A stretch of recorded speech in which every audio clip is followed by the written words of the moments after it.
Olá, eu sou Moisés Correia e este é o programa Outro Olhar. Veja nessa edição, nós vamos repercutir hoje dois assuntos importantes. Um é a crise militar, que a gente viu aí acontecer a partir da decisão do comando militar do Exército de não punir a atitude do Pazuello de ir para uma manifestação política proibida pelo regimento militar. Essa foi uma entrevista feita pelo jornalista Luiz Nassif, na TV GGN. Depois nós vamos tratar da questão das TVs comunitárias. Eu e Beto Almeida fomos convidados pela Andréa Pena, diretora de jornalismo, no canal da ABI no YouTube, para falar sobre TVs comunitárias. Então, esses dois assuntos nós vamos tratar no programa de hoje. Vamos ao primeiro assunto, que é a questão militar. Pode ser o seguinte, realmente é um governo militar, esses 8, 10 mil militares que entraram no poder já se embasbacaram com o poder. Você tem o quê? Você tem melhoria de salário para uma parte, para outra parte você tem um aumento enorme de influência. No tempo da ditadura, você tinha os generais que a gente falava maçaneta, que eram contratados por associações, por empresariais, por empresas e tudo, para conseguir coisas junto ao governo. E no governo você tinha colegas militares. Pode ser isso, ou pode ser também uma hipótese que o senador Renan Calheiros levantou hoje, ser uma postura tática. Se o ministro da Defesa tivesse punido Pazuello, o presidente da República iria revogar a decisão e restaria a ele a renúncia. E daí poderia entrar. Não é uma informação do senador Renan Calheiros, é uma dedução. Então, digamos, o que os militares fizeram foi um recuo tático agora para se preservar no momento do vamos ver. Não sei também o que tem a ver. Então, por isso, nós vamos trazer os especialistas, o professor Manuel Domingos, que é um dos grandes especialistas e críticos do poder militar. Boa noite, professor. Obrigado aí por sua participação aqui de novo no GGN. É sempre um prazer conversar com você e com seus acompanhantes, Nassif. Professor, qual é a hipótese maior? Os militares gostaram do poder ou o alto comando agiu de uma maneira tática, aí, procurando se preservar para embates futuros? Acho que estão contentes. Sabiam que seria problemático. O doidão seria difícil conter. Conheciam bem, conheciam com quem estava, sabiam mais do que todo mundo com quem estava lidando. E aí estão administrando. Quem pode tirar Bolsonaro a qualquer instante, hoje mesmo, durante esse programa, eles são capazes, eles têm todas as possibilidades de fazer isso, né? Eles têm as informações, eles sabem o que o rapaz fez no verão passado, particularmente o ministro da Defesa. Suponho que ele tenha um mínimo de competência para, depois de uma intervenção no Rio de Janeiro. Agora, estão aí, são muitos cargos, são muitas vantagens, né?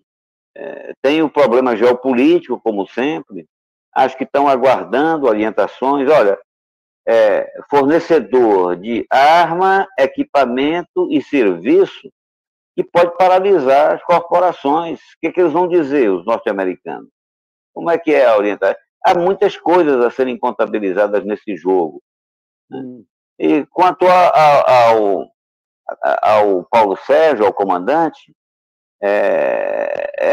não conheço, e estou buscando penetrar um pouco, mas ele reproduz uma postura geral. Ele comanda o Exército, não pode comandar sozinho, e certamente que essa decisão foi coletiva.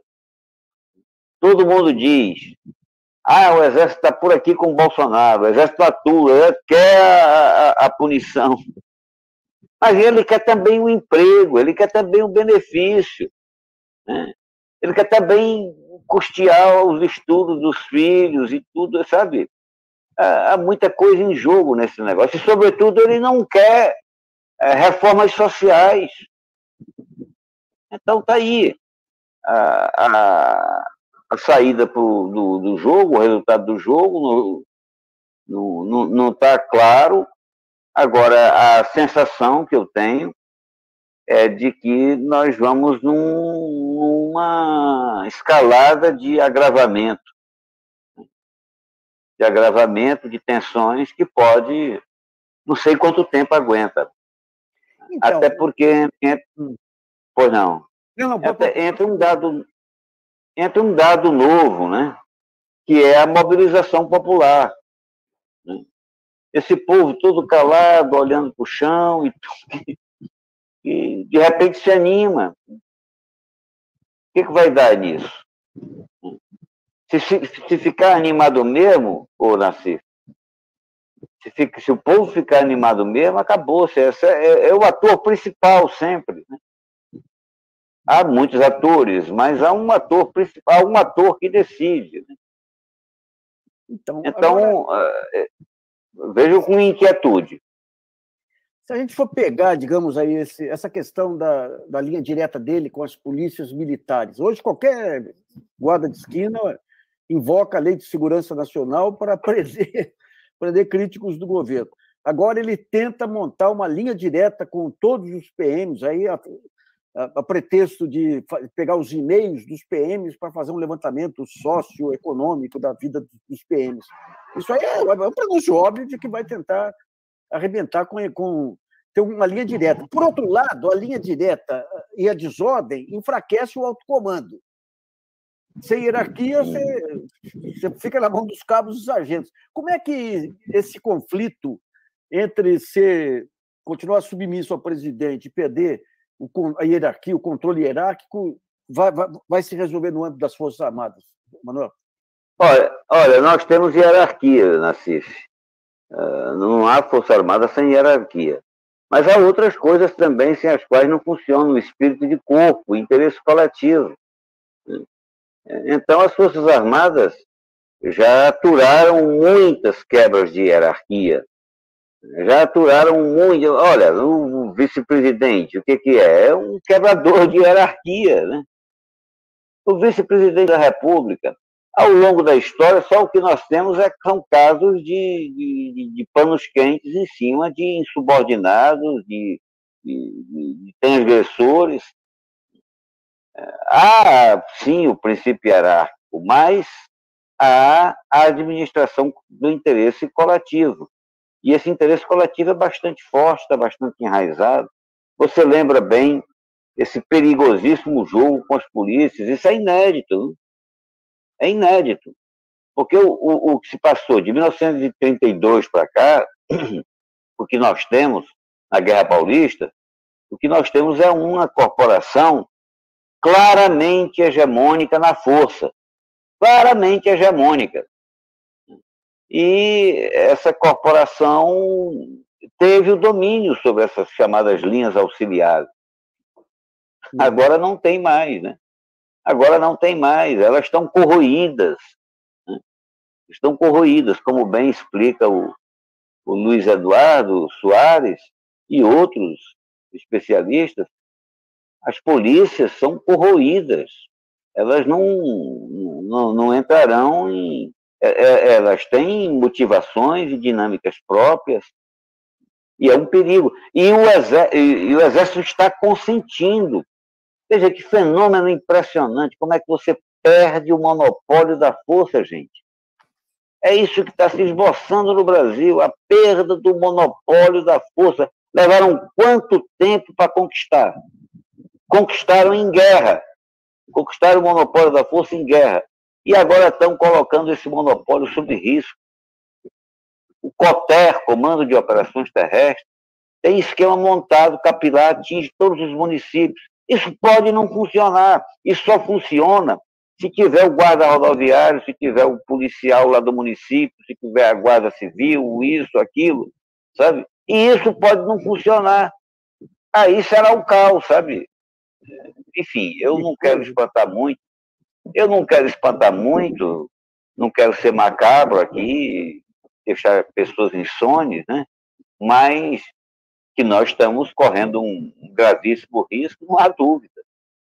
Que a gente tinha, em 64 ficou nítido isso, você tinha os governadores com controle sobre as suas polícias militares. Depois teve um pouco de intervenção militar, mas essa ascendência dos governadores continuou. O que eles estão querendo é destruir isso aí também, né? O Nassif, nossa geração, pessoas que estudam, analisam o Brasil, ela está acostumada a contar, a imaginar, a ter em conta uma instituição que não existe mais. O Exército mudou muito, sabe? As corporações militares mudaram muito. E mudaram por quê? Né?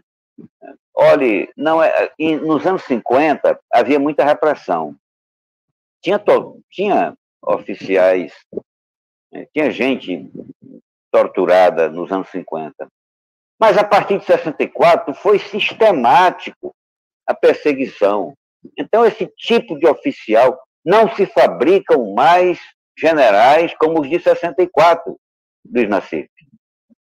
Nós não podemos ficar analisando o Exército, a Marinha, a Aeronáutica de hoje com o Exército que nós conhecemos no passado. É um grave erro. Por isso eu me aventuro muito pouco a afirmar, tem muita gente na imprensa falando, jornalistas, colegas meus e tudo, fazendo afirmações peremptórias.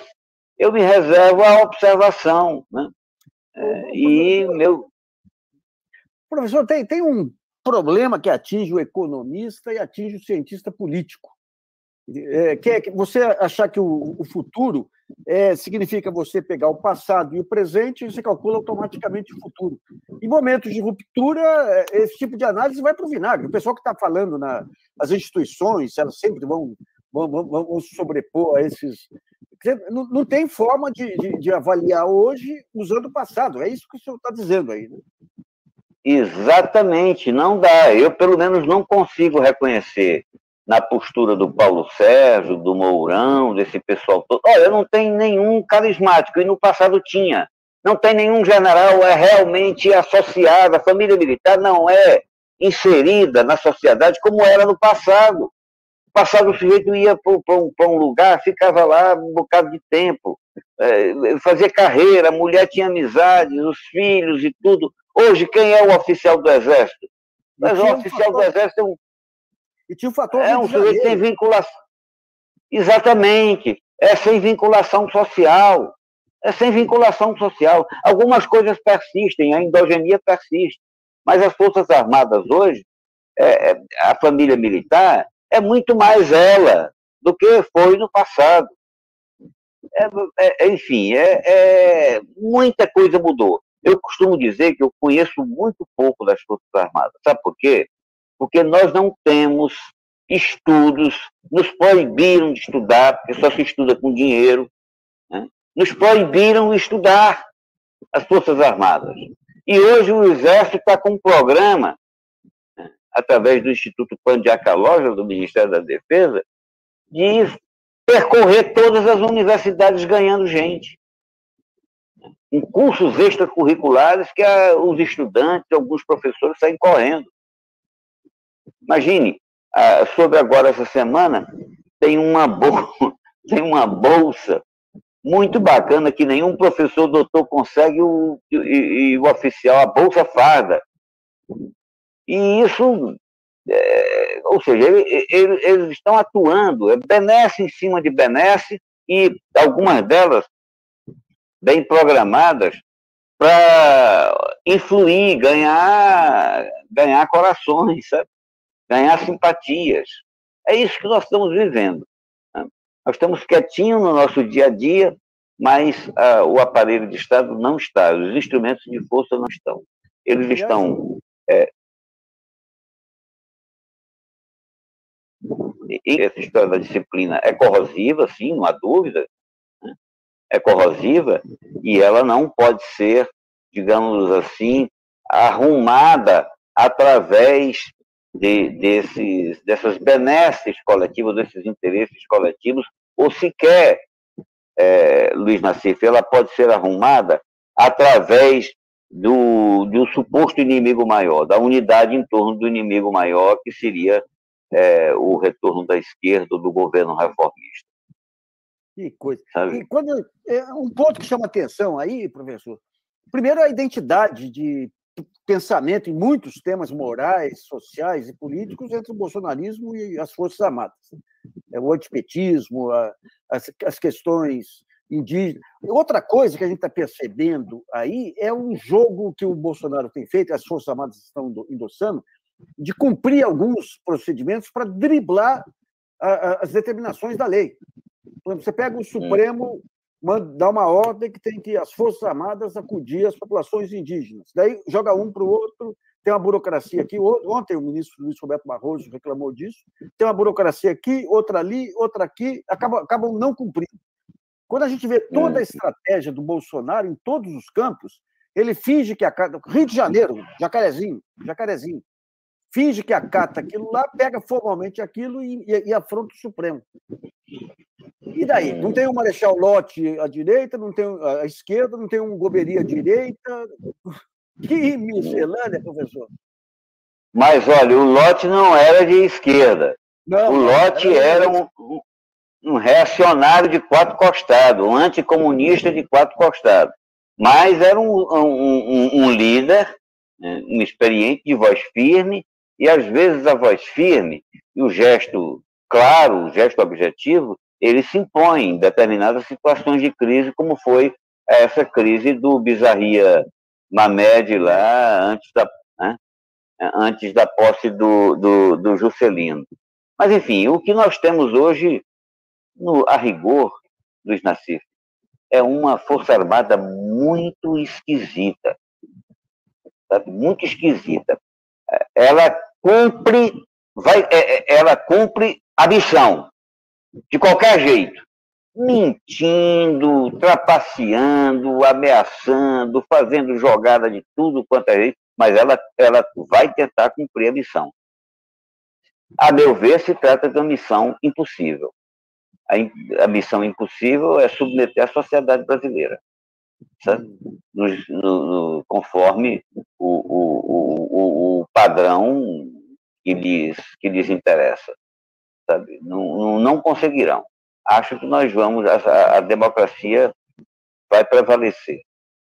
Até porque, me parece, apesar da maré reacionária que existe no mundo, mas essa maré reacionária é passageira, sabe? Sim. É passageira. E no Brasil, ela também, não sei se ela vai chegar aí ao volume que chegou em outros países, né?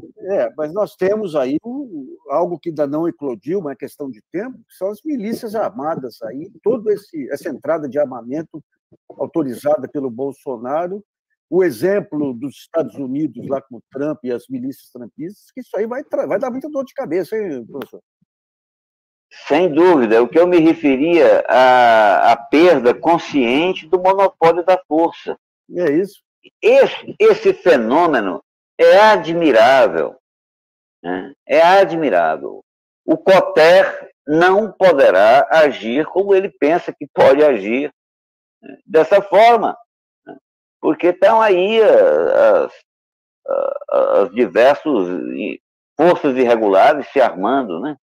Forças irregulares se armando. Nós temos exemplos em todo o canto do mundo né?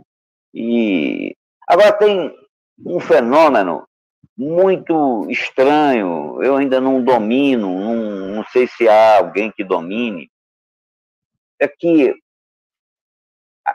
essas formações militares tradicionais e reputadas, bem firmadas, tais como a francesa, os norte-americanos, começam a aparecer, a Alemanha, né? Começam a aparecer sintomas de um certo proselitismo político, de um ativismo político, né, que precisam ser explicados. Às vezes não adiantaria muita explicação, ou apenas registro, né, que nós podemos estar vivendo uma espécie de crise estrutural do exército moderno.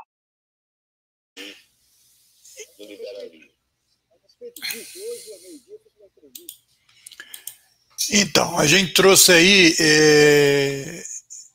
o posicionamento do professor Manuel Domingos Neto, que deu a entrevista aí no GGN 20 horas do dia 4, importante sobre essa questão militar. Então, cabe uma reflexão de todos, se vocês quiserem reassistir essa entrevista também. Basta entrar no canal TV GGN no YouTube e vocês verão. A questão fundamental está aí e tal. Agora eu queria levantar uma outra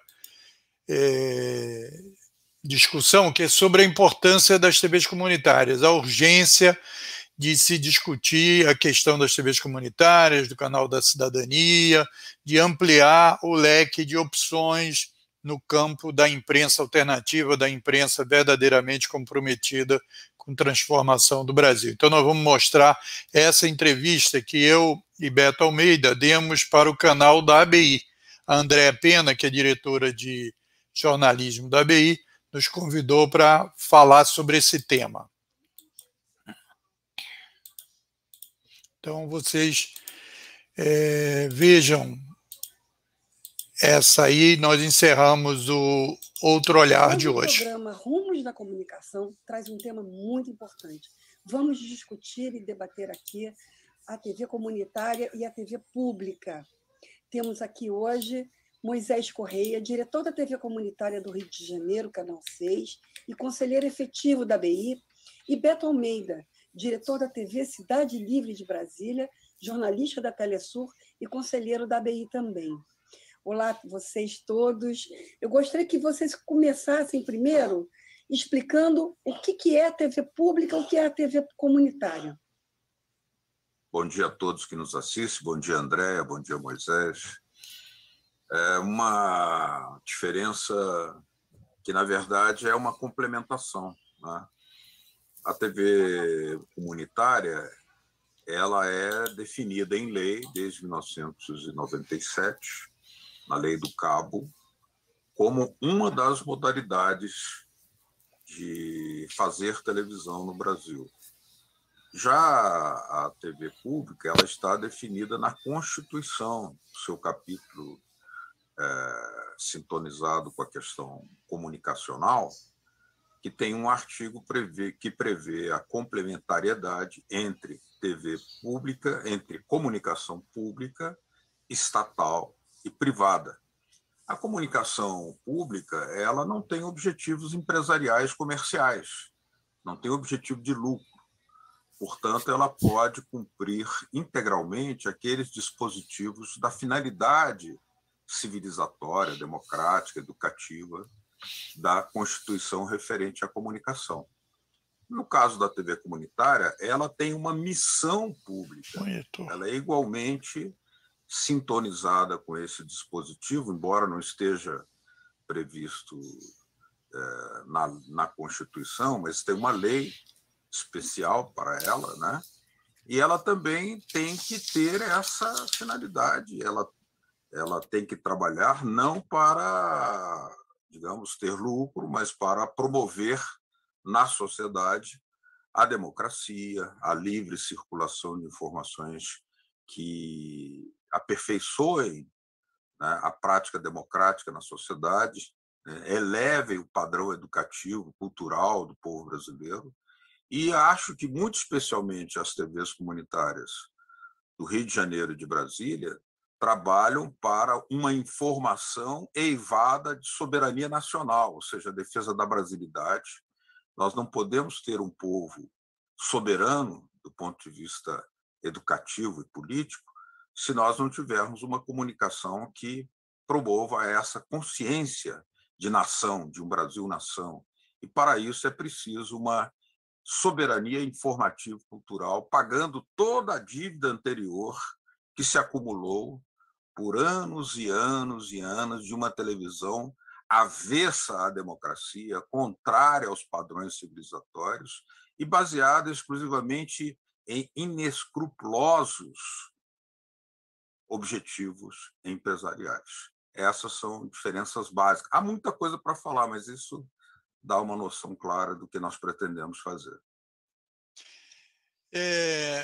Eu queria primeiro saudar a Andréia e a ABI por estar promovendo essa conversa sobre as TVs comunitárias, saudar o meu companheiro Beto Almeida, que a gente atua junto aí nas TVs comunitárias e na comunicação de combate.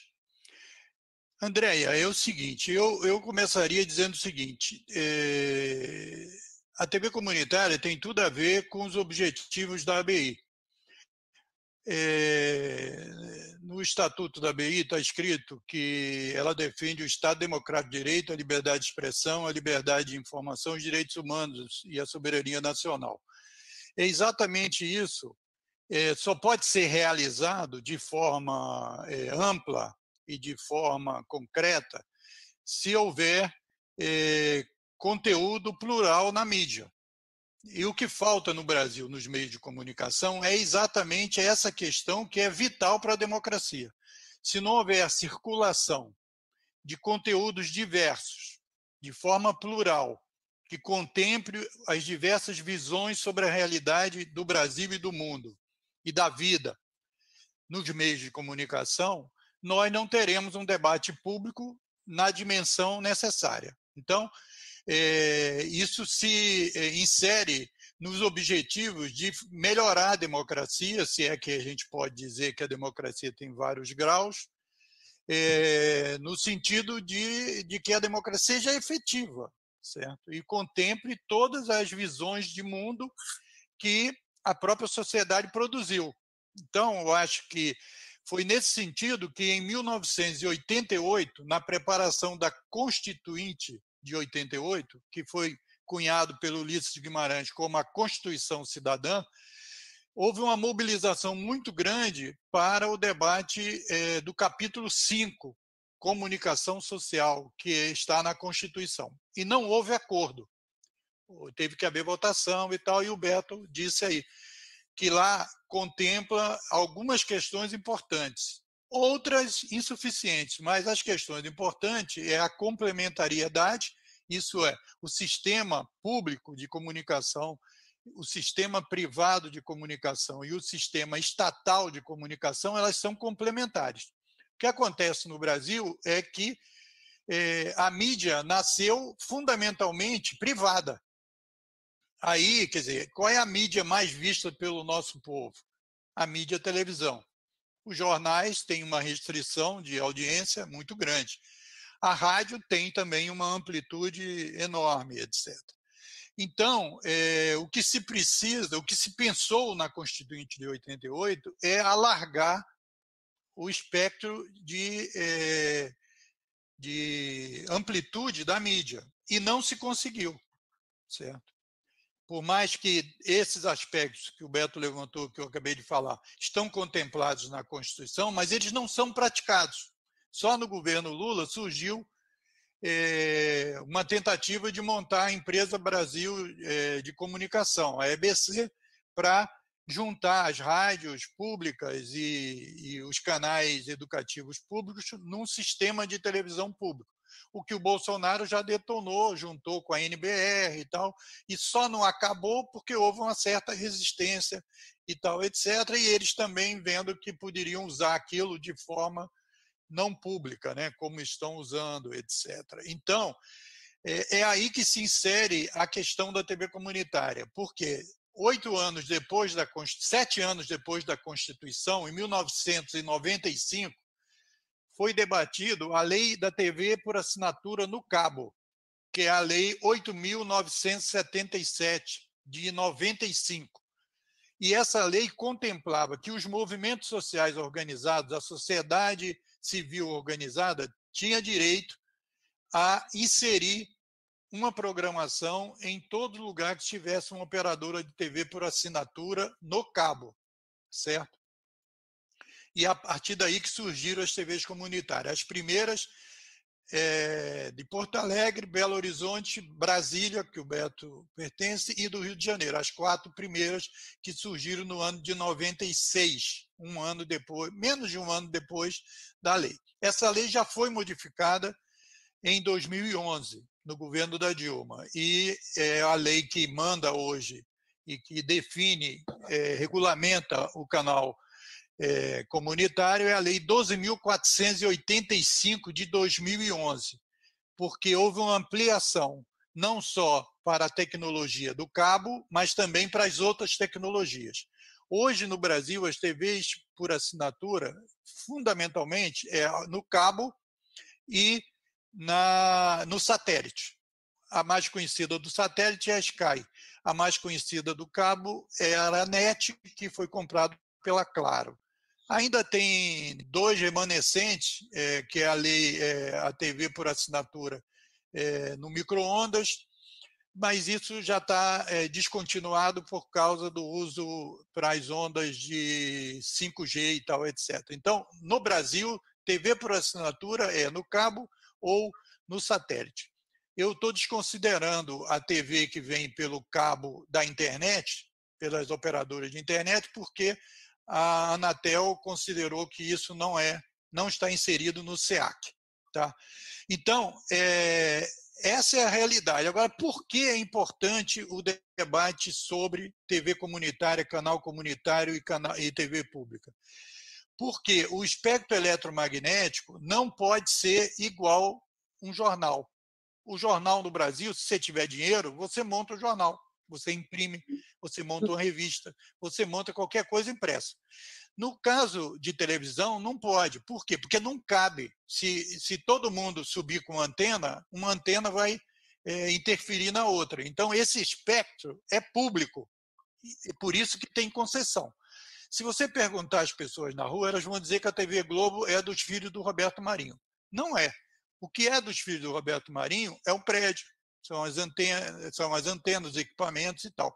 Mas ele só pode transmitir se for autorizado, igual ao rádio. Então, aí entra a importância do debate público. Para não me alongar, até pedindo desculpa por ter alongado, mas seria uma explicação inicial. Beto, pega a bola daí e segue em frente. Não, o tema é vasto, né? O que nós temos como urgência é o seguinte: as TVs comunitárias têm o direito democrático de pleitearem a sua abertura de sinal pelo espectro, pelo sinal digital. Ou seja, hoje as TVs comunitárias estão dentro do cabo. Então, quem não é assinante, né, não tem acesso à TV comunitária, o que limita muito. Esse confinamento veio lá do governo Fernando Henrique Cardoso, em 96.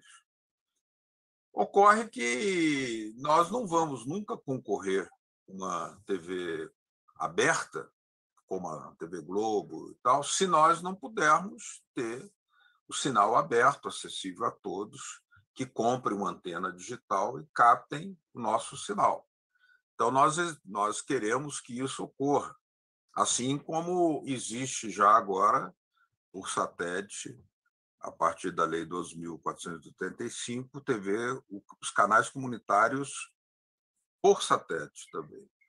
Mas esse é um outro tema que está muito limitado. O que nos permitiria uma grande democratização hoje?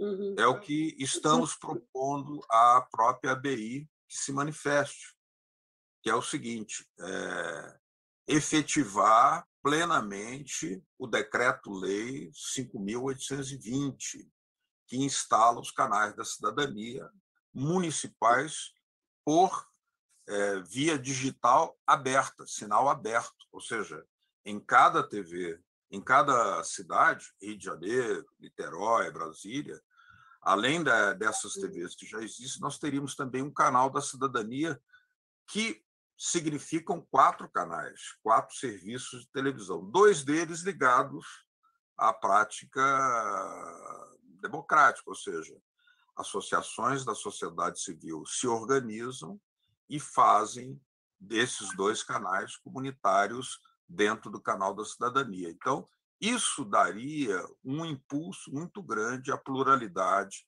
e à democratização da informação, e já é atividade regulamentada.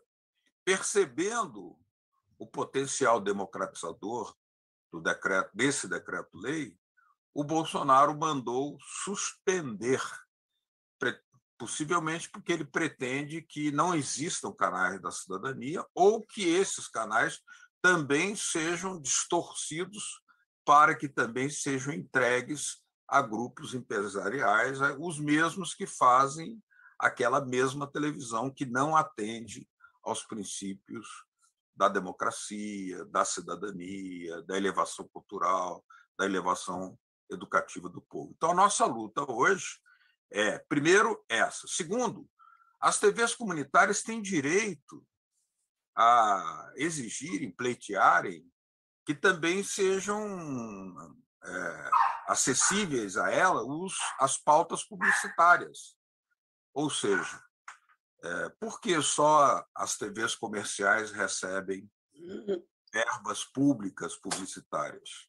As TVs comunitárias também teriam esse direito, evidentemente, mas hoje estão proibidas por lei de terem acesso à publicidade normal, por aí. O que daria para as TVs comunitárias uma grande possibilidade de melhorar a sua programação, de fazer mais jornalismo, fazer mais cultura, de ter recursos humanos, recursos tecnológicos mais modernos, porque hoje elas vivem com uma penúria de recursos muito grande.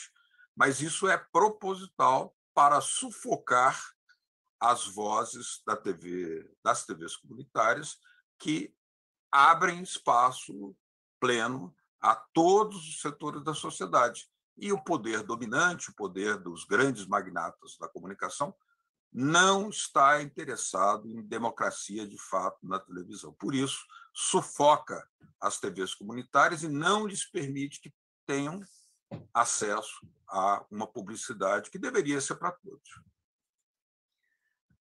Moisés, você quer complementar essa questão do Bel? Eu quero. Vai lá. Por exemplo, a questão plural, né? Nós estamos, a Câmara Federal acabou de aprovar a privatização da Eletrobras. E o debate na mídia? Um estudo do Repórter Sem Fronteiras da América Latina em 2018, fevereiro foi lançado essa pesquisa, mais de 70% do mercado de televisão aberto,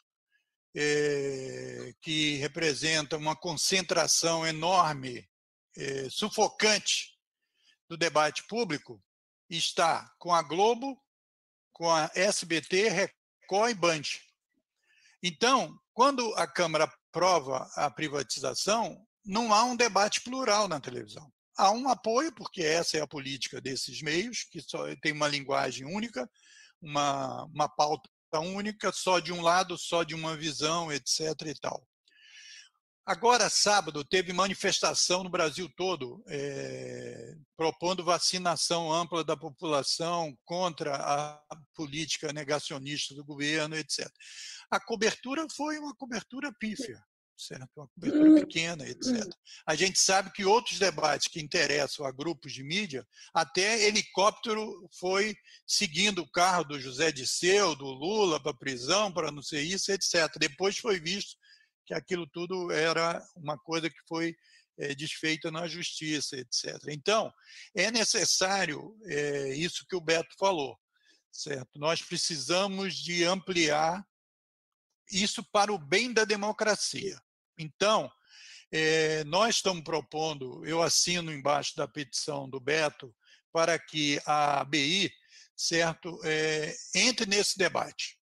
Veja bem, hoje a gente só tem acesso a essas televisões aqui no Rio. Vamos dar o exemplo do Rio, e lá em Brasília a mesma coisa e tal. Se você tivesse um canal da cidadania que pode ser montado no Rio de Janeiro, você teria direito a ver a visão da prefeitura e dos vereadores sobre a política e sobre as coisas da cidade, a visão do governo do estado e a visão de duas articulações comunitárias. Por exemplo, a ABI poderia dirigir um canal digital aberto um canal aberto é que não precisa de pagar para assistir, basta ter uma antena e pegar isso. Tal. Então, esse debate está sufocado por causa de que a ABERT, a Associação Brasileira de Jornais, etc., eles não querem que haja publicidade, eles entraram contra a publicidade e tal. Nós fizemos uma ADIM no Supremo, que continua lá numa gaveta, certo? Contra a proibição de publicidade nos canais comunitários. E esse sistema que o Beto falou, que é diferente da TV comunitária que a gente conhece, porque a TV está fechada no cabo, o canal da cidadania é um canal aberto. Então, qualquer pessoa que tem uma televisão vai poder pegar esse canal. E ele ainda não foi desenvolvido. E precisa de ter. A sociedade civil organizada precisa de trabalhar nesse sentido, porque a quem interessa a democratização da informação, certo? Nós não queremos controlar a mídia, nós queremos ter o espaço para que todas as vozes se apresentem para as pessoas. Eu acompanho alguma coisa da atividade do Moisés aqui no Rio de Janeiro e não conheço a experiência do Beto Almeida lá em Brasília, apesar de amar o nome, né? Cidade Livre de Brasília, é um nome maravilhoso, extremamente sedutor. Então, eu queria que vocês comentassem um pouco a experiência de vocês. Beto, conta como é que é a programação, como é que vocês funcionam, quais são os obstáculos que vocês têm. Os gerais vocês já colocaram, né? Mas conta as experiências boas que vocês estão tendo aí em Brasília, por favor. Está sem som.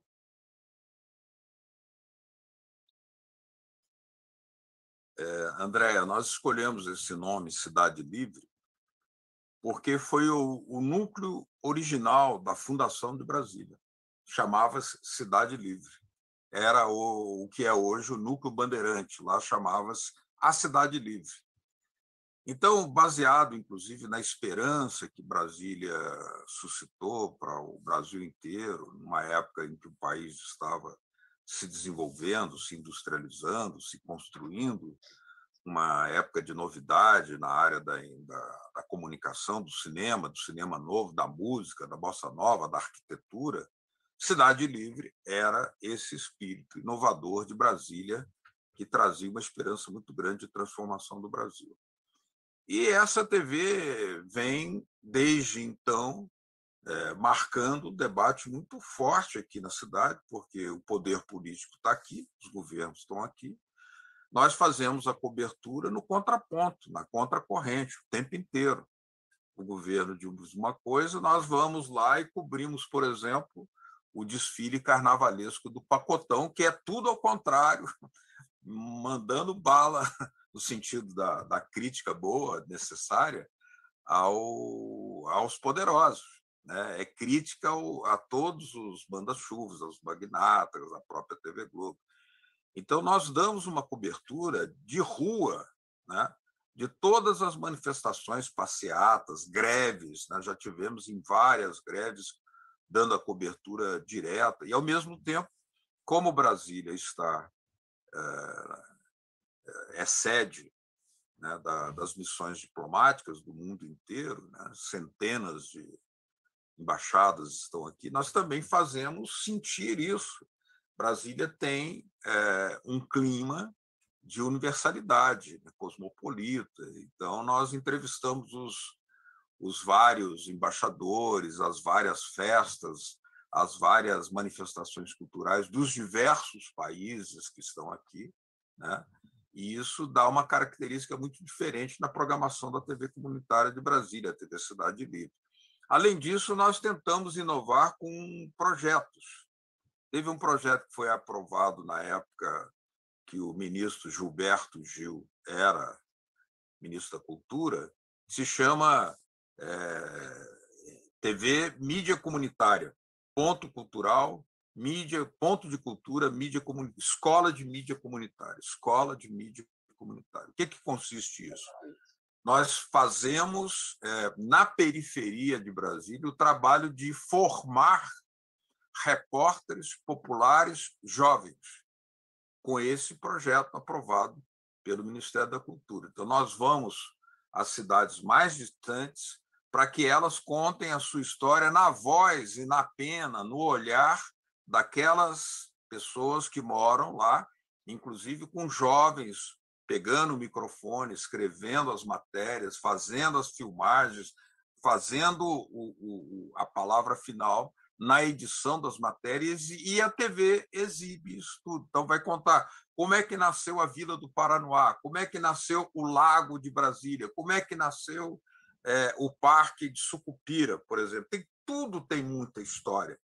Né? A construção de Brasília não é só a maravilha, que teve massacres também, como o famoso massacre da GEV, onde 38 operários foram assassinados, que é uma história mal contada. Nós contamos essa história na TV comunitária. Então, coisas dessa natureza estão sempre sendo mostradas pela TV comunitária de Brasília e fazem parte de uma programação muito diferente. Um toque assim curioso, né? Nós temos um apresentador de televisão que é deficiente visual.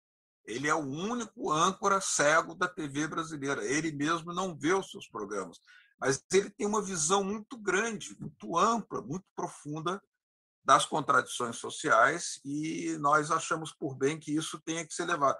Ao mesmo tempo, nós temos moradores de rua que hoje têm programa na TV comunitária de Brasília, o Barba na TV.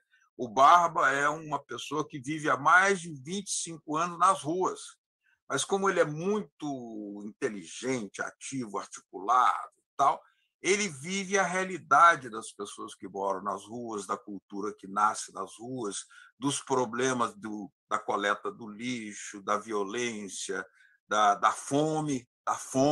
Em Brasília há muita fome, na capital federal tem fome, né? Bem perto do Palácio tem fome, tem favela, tem moradores sem água, né? Sem luz, em plena capital, que é patrimônio cultural da humanidade. Essas contradições todas, que não aparecem por aí nas TVs convencionais, aparecem na TV Cidade Livre de Brasília. Moisés, conta para nós aqui a sua experiência pela TV comunitária do Rio, o que vocês andam fazendo? Rapaz, isso é muito amplo aí para a gente falar. Vamos tentar, porque acaba a gente falando muito, né? Jornalista é fogo. Vamos lá. Primeiro, a história da TV comunitária do Rio, a origem, né, vem das experiências de vídeo popular, de vídeo feito em comunidade, feito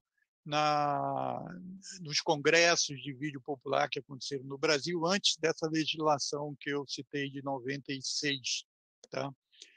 Então, quer dizer, o início da TV comunitária do Rio foi muito focado nessas coberturas de manifestações de rua, dos artistas de rua do Rio de Janeiro, né, que ficam tocando na Lapa, ficam tocando no centro, na Rio Branco, ali perto do metrô, no Largo do Machado, etc.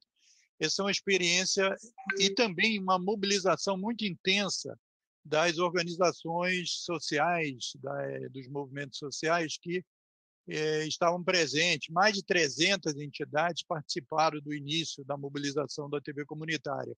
Eu entrei na TV comunitária em 2004. Certo? A TV comunitária já tinha vivência desde 96, né? Então eu entrei 8 anos depois. Todo o acervo da TV comunitária, que é muito amplo, inclusive ele inclui coberturas do início do Fórum Social Mundial em Porto Alegre, que é uma experiência de movimentos sociais importantes.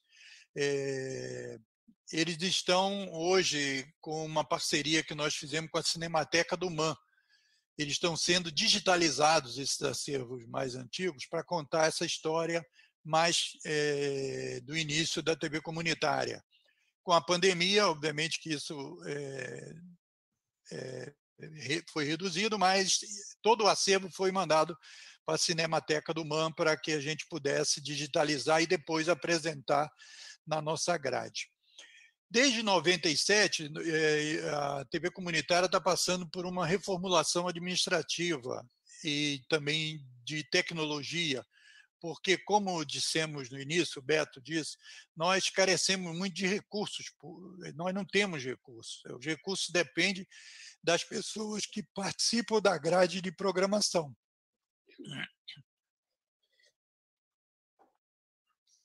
Então, há um envelhecimento dos equipamentos e, como a gente sabe, há uma renovação tecnológica muito rápida dos equipamentos de televisão. Então, nós passamos por esse processo de como é que a gente manda a programação para a NET, para a Claro, todo esse processo está sendo reformulado. Hoje, a definição da TV comunitária é principalmente dar voz aos diversos movimentos sociais que não têm espaço na mídia concentrada que nós citamos aqui. Então, nós damos espaço a todos é um sentido amplo, né? Mas o máximo que a gente pode, dos formuladores, dos comunicadores que se apresentam no YouTube, por exemplo, digitais femininas, que você é uma delas, então muitas das entrevistas que vocês fazem a gente retransmite aqui na TV comunitária, e outros sites que nós trabalhamos e tal. Nós fizemos também algumas parcerias com a TV BRICS, por exemplo, que está começando agora. A TV BRICS é uma TV privada da Sibéria, na Rússia, mas que procura atender a parte cultural dos 5 países que compõem os BRICS. Então, a gente está transmitindo isso aos domingos, etc. Nós temos uma parceria com a TVT, a TV dos Trabalhadores. A gente, de segunda a sexta, passa o telejornal Seu Jornal, que é de 19 às 19h45. Nós temos uma parceria com o pessoal do MST, que faz o programa Central do Brasil, que são 15 minutos de noticiário também, das 19h45 até as 20 horas, de segunda a sexta. Nós também passamos vários outros programas culturais da TVT e programas de variedade, como o Papo com Trajano, das 18h30 às 19 horas. E também temos núcleos nossos próprios, certo? Núcleo sindical, núcleo comunitário, para falar das questões da comunidade. Agora, há pouco atrás, nós estamos fazendo uma campanha pela revitalização do Parque Ari Barroso, ali na Penha, circular, certo? E denunciamos a questão do autódromo do Rio de Janeiro, que estão querendo construir um autódromo para derrubar não sei quantas mil árvores, quando tem outras áreas que podem ser utilizadas, e esse é um debate que está tendo aqui no Rio. E fazemos também entrevistas políticas, por exemplo, jornalistas da ABI estão sempre presentes aqui. A gente faz entrevista com o vice-presidente, o Cid Benjamin, já fizemos entrevistas com o Marcelo Auler e diversos outros companheiros aqui da ABI, no sentido de divulgar os seus trabalhos, as suas visões, etc., e repercutir. Nós estamos querendo montar uma audiência, porque nós não temos acesso a números de audiência, e a gente quer montar a nossa audiência. Nós queremos montar para quem a gente criar uma audiência própria da TV e, com isso, gerar receita para substituir a não inclusão de anúncios publicitários. Então, nós temos uma campanha de financiamento coletivo, benfeitoria.com/TV Comunitária Rio, tudo junto, para poder ajudar a gente e tal. Eu sou de movimento social desde na universidade, quando eu te conheci, em 1975, mas eu não era jornalista formado, eu só me formei quando eu voltei ao Rio 20 anos depois. Então, eu me formei depois de velho, certo? Na Escola de Comunicação da UFRJ. E logo depois que eu me formei, eu entrei na ABI e entrei na TV comunitária. Então, a gente procura ampliar ao máximo e tal. Por exemplo, hoje, nós vamos debater, quinta-feira, que nós estamos gravando o programa, no dia 3 de junho, nós vamos discutir a causa palestina com Franci Rose Barbosa, que é antropóloga e é uma militante da causa palestina. Nós temos um programa que eu faço junto com o Beto, Tecendo o Amanhã, que é um programa todo dia às 17 horas ao vivo no YouTube e no Facebook da TV Comunitária do Rio.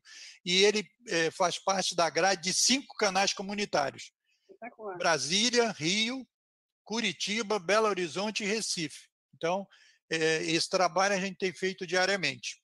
Tá? Então, a experiência é ampla, mas a gente não pode falar tudo, senão a gente fica falando sozinho.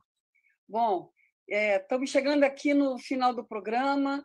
Desde já eu convido Beto Almeida, Moisés Correia e os demais companheiros jornalistas que fazem as outras TVs comunitárias a publicarem, a mandarem para nós, para a gente publicar todo dia no site da ABI e ser replicado nas nossas mídias a programação da TV comunitária de vocês, ou semanal, ou diária, como vocês acharem melhor. Esse é um compromisso que a gente faz aqui. E a voltar a esse programa todas as vezes que vocês acharem necessário. Tá? Qualquer demanda das TVs comunitárias, a gente trazer aqui para o programa. E textos para a gente publicar também no site da ABI. Fica esse convite aí público para vocês, porque eu acho que a luta que vocês estão desenvolvendo é uma luta que interessa a todo o povo brasileiro. Ok? Vamos dar uma palavrinha final só, que é o seguinte: eu acho, e nós estamos com esse objetivo, eu em particular e tal, de levantar no Conselho Deliberativo da ABI um debate sobre essa questão da televisão. Porque a Associação Brasileira de Imprensa não é só da questão impressa, né? Quer dizer, o audiovisual hoje ocupa muito mais a presença nos lares brasileiros. Então a gente precisa, eu penso inclusive que a ABI, como você montou aí o canal do YouTube, ou desenvolveu, já existia, mas está dando um gás aí nele, etc., é fundamental que a ABI ocupe esse aspecto audiovisual, né, quer dizer, da imagem, do som e tal, e que possa estar presente, por exemplo, na TV Comunitária do Rio, nas TVs comunitárias do Brasil, se articule. Nós temos 120 TVs comunitárias, então é necessário que as forças progressistas, e eu considero a chapa ABI Luta pela Democracia como um agrupamento progressista que hoje dirige a ABI, possa estar presente na nossa grade. Então o convite também é para vocês mandarem o que vocês fizerem e tal, no caso para a TV Comunitária do Rio, o Beto fala pela TV de Brasília, mas mandar para a TV Comunitária do Rio para a gente repercutir. Nós já fazemos um pouco isso, como você sabe, mas agora quero fazer publicamente esse convite. Muito obrigado pela oportunidade, foi um prazer estar também com o Beto Almeida. Não, André, só para agradecer, muito obrigado pelo convite, é um prazer estar aqui com você. Nós estamos de portas abertas para a ABI ter uma programação dentro dos canais comunitários. Acho que é importantíssimo que a ABI não apenas esteja presente, como ela vai se envolvendo cada vez mais numa temática de imprensa que não é só a questão da grande mídia, mas é a mídia que está sendo feita por setores organizados da sociedade que foram sempre sufocados, que estão fazendo com que sua voz seja escutada cada vez mais. E a ABI, convidamos que a ABI esteja junto conosco nisso. Obrigado a você, Andréa. Andréa, eu quero dizer que esse programa aqui, você me autoriza que eu vou colocar no meu programa Outro Olhar, que passa às segundas-feiras, 21 horas, na TV comunitária. Nós vamos divulgar esse programa que nós estamos gravando aqui. Maravilha. Então, eu agradeço a participação de vocês e fico aguardando uma próxima oportunidade para a gente dar continuidade a esse debate que é tão importante.